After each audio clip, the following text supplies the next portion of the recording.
Good day, everyone. I figured I would take you all for a little walk. I know some of you can't get out today. Why not bring you to a little place that I find is quite lovely, just outside the farm. That's cool, right? So, that's why I love this place so much. That I love it that I've got the space to build this amazing greenhouse and garden and things like that. I love it that there's a big old barn in the background here for the rigging loft and all kinds of other possible things. I love it that there's a fire circle over here and place for your tent next to the stream. But there's these great trails. And I find that in times that are stressful, in times that are kind of amorphous and uncertain, and things aren't going the way you expected or hoped for, needed to go a certain way for your sanity, clearing the mind is a hell of a lot easier when you're out in nature, in my experience. And there's some big nature out here. It's cool. So above here we've got the big field, which has some really nice launch directions for little baby paragliding flights. There's no big mountains here in Maryland, but that's enough. That's enough to get off the ground and have the experience, work on your kiting skills. It's pretty quiet up here. My neighbor, this is on the same land. It's actually on the same farm. They moved out, so it's empty. So it's real quiet now. They were nice folks, and I will miss them. There was once a big garden up here. Somebody was trying to do, well, sort of what I'm trying to do, and they planted the fields, and there's chicken coops and all that up here, but they gave up.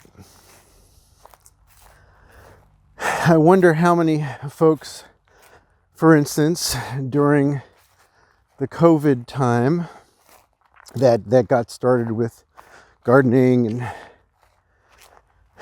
chicken stewardship and whatnot, that gave up on it. It ain't over. You really, it's not easy. It is a lot of work, but it gives back so much. Being in connection with nature leads us to being in connection with the food we eat and the lifestyle that we experience as a result is healthier. It's more human to grow food instead of buy food. You'll be able to create. So this is the trail. I created this trail, and the deer have been helping me keep it open. But I spent a lot of time coming out here and, clearing brush and making sure that when people walk by, they don't get whacked in the face with a pokey plant. But I like it that this trail is untrodden, except for me and my crowd, taking a lot of people down this trail, and hopefully many, many more, because you're in a part of the forest that people don't go to. There's squirrels and deer, but no humans.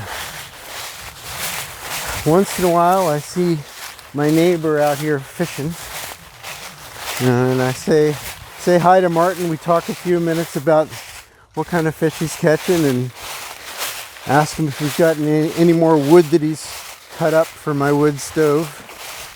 I get the big logs from him, and then I cut them. I split them myself. which is really fun. But when we find a place that soothes our soul, when we find a place that is in vibrational harmony with who we really are, you know, and in my case, it's out here. Maybe it is yours too. You know, maybe some of you live in the big city, but there's a part of you that really misses this stuff, you know. It's a calibration, right, of this external environment being congruent with what's on the inside of you. And I think that we are meant to be out here. That's a value judgment, but it's also based on my understanding of the physical world, that humans are from the earth.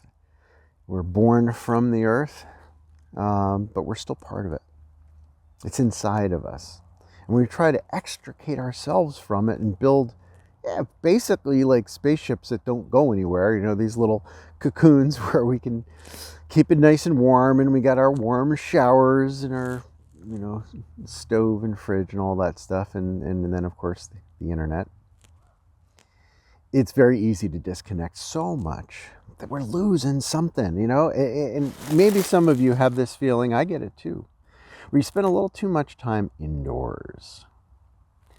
And then you start going, oh, my life sucks, you know. The sadness starts to show up, you know, the helplessness. If you can muster the energy to put on your shoes, you know, maybe a hat, not worry about what you look like, just, you know, how comfortable you can be. You know, I got a little bit of water in my backpack, not much, you know, gloves in case my fingers get cold. If you can just get out here and listen, beyond the cars, you know, behind the occasional jet plane that flies over, I can hear the breeze in the trees. I can see the plants moving. I can hear the birds. Some of them really far away, you know. I become bigger because I become connected to the forest, right? And the forest is huge. The way I look at it, the forest is everything. The forest is the expanded part of us. And if we can get out here a little more often and a little bit longer every day, just try. I know there's all these reasons why you can't. There's all these things going on that are important. But this is important too.